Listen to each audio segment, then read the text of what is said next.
ML police ಠಾಣಾ ವ್ಯಾಪ್ತಿಯ ಕಮಸಂದ್ರ ಗ್ರಾಮದಲ್ಲಿ ಮಣಿ ಅನ್ನೋರ ವಾಸದ ಮನೆಯಲ್ಲಿ, ಮೊದಲನೇ ಮಾಡಿಯ ವಾಸದ ಮನೆಯಲ್ಲಿ, ಅದು ಗ್ರೌಂಡ್ ಫ್ಲೋರ್ ಮತ್ತು ಫಸ್ಟ್ ಫ್ಲೋರ್ ಮನೆ ಇರ್ತದೆ. ಕೆಳಗಡೆ ಅವರ ತಮ್ಮ, ಮಣಿಯವರ ತಮ್ಮ ವಾಸವಾಗಿರ್ತಾರೆ, ಮೇಲ್ಗಡೆ ಮಣಿಯವರು ವಾಸವಾಗಿರ್ತಾರೆ. ಮಣಿ ಮತ್ತು ಅವ್ರ ಹೆಂಡತಿ ತಿಪ್ಪಮ್ಮ ಅಲಿಯಾಸ್ ತ್ರಿವೇಣಿ ಮತ್ತು 4 ವರ್ಷದ ಗಂಡು ಮಗ, 7 ವರ್ಷದ ಹೆಣ್ಮಗು ಜೊತೆಗೆ ಮಣಿಯವರು ವಾಸವಾಗಿರ್ತಾರೆ. ಈ ದಿನ ಬೆಳಿಗ್ಗೆ ಮಣಿಯವರು ನೋಡಿದಾಗ 2 ಕೋಣೆಯ ಮನೆ, ಅದು ಸಣ್ಣ ಮನೆ ಇರ್ತದೆ, 2 ಕೋಣೆ ಮನೆ. ಒಳಗಿನ ಕೋಣೆಯಲ್ಲಿ ತಾಯಿ ಅಂದರೆ ತ್ರಿವೇಣಿ ಅಲಿಯಾಸ್ ತಿಪ್ಪಮ್ಮ, 38 ವರ್ಷ, ಕದ್ರಿಗೌಡನ ಕೋಟೆ ಅವರು ತವ್ರ ಮನೆ. ಅವರು ಮತ್ತು ಅವರ ಮಕ್ಕಳು ಬಾಗಿಲು ಹಾಕ್ಕೊಂಡು ಒಳಗಡೆ ಇರ್ತಾರೆ. ಇವರು ಬಾಗಿಲು ಒಳಗೆ ಹೋದಾಗ ನೇಣು ಬಿಗಿದ ಸ್ಥಿತಿಯಲ್ಲಿ ಇತ್ತು ಅಂತ ಹೇಳ್ಬಿಟ್ಟು ನಮಗೆ ಪ್ರಾಥಮಿಕವಾಗಿ ತಿಳಿದು ಬಂದಿದೆ.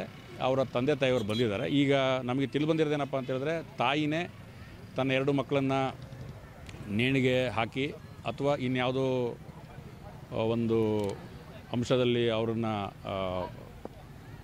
ಅವರನ್ನು ಸಾವು ಮಾಡಿ ಅವರಿಗೆ ಸಾವು ಮಾಡಿಸಿ ನಂತರ ತಾಯಿನೇ ನೇಣಕೊಂಡಿರೋದಾಗಿ ನಮಗೆ ಪ್ರಾಥಮಿಕ ಮಾಹಿತಿ ತಿಳಿದು ಬಂದಿರ್ತದೆ.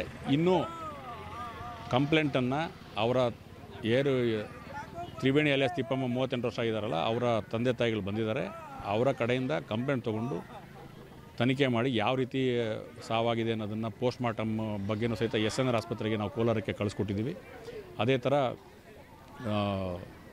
ಎಲ್ಲ ಒಂದು ಮಾಹಿತಿಯನ್ನು ಸಂಗ್ರಹಿಸಿ ನಾವು ಮುಂದಿನ ತನಿಖೆ ಮಾಡ್ತೀವಿ. ತಂದೆ ಈ ಮಣಿ ಇದ್ದಾರಲ್ಲ, ಮಣಿ ಅನ್ನೋರು ಈಗೇನೀಗ ಗಂಡ, ತಿಪ್ಪಮ್ಮ ಅವ್ರ ಗಂಡ, ಅವರು ಕೂಲಿ ಕೆಲಸ ಮಾಡ್ತಾರೆ.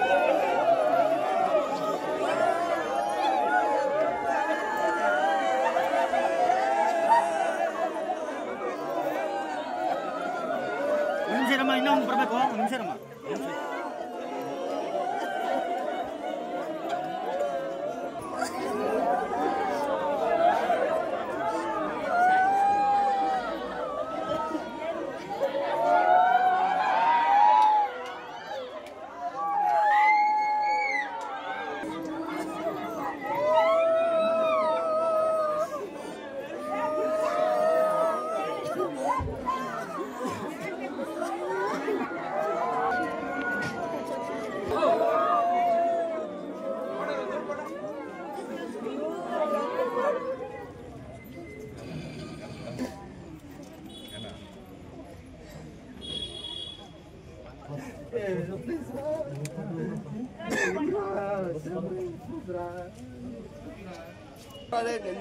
ఉండరా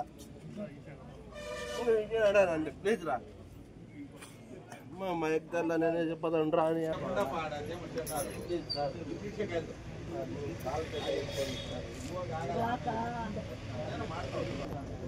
ಅರ್ಥ ಮಾಡ್ದ ಹೌದಪ್ಪ